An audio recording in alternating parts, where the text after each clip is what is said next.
Around how old were you in the early 1990s? Early 20s, 21, 22.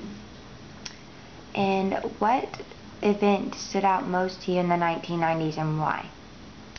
The events that stood out most to me in the 1990s would be probably the start of the Gulf War. The reason that stood out was because that was the first major war that I remember.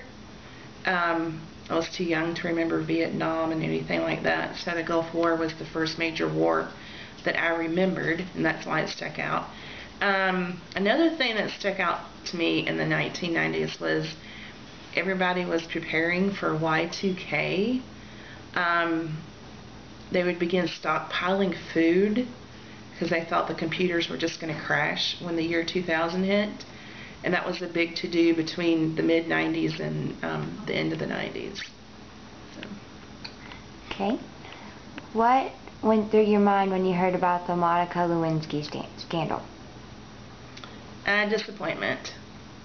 Huge disappointment. I look at the office of the presidency as an office of integrity. And when that happened, to me, President Clinton lost all his integrity. Not just with me, but I think through a lot of the Americans. So, with his lies and his cheating. So. And one last thing, how did you feel when the Columbine shooting happened?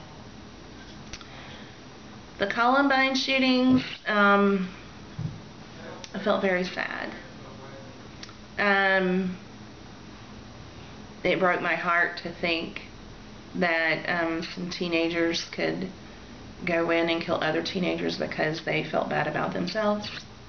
Supposedly, we don't know because they killed themselves there. But with me having two small kids at the time, it broke my heart to think that kids would actually feel that way, that they had to kill somebody because of their depression. So. Okay, thank you. No problem.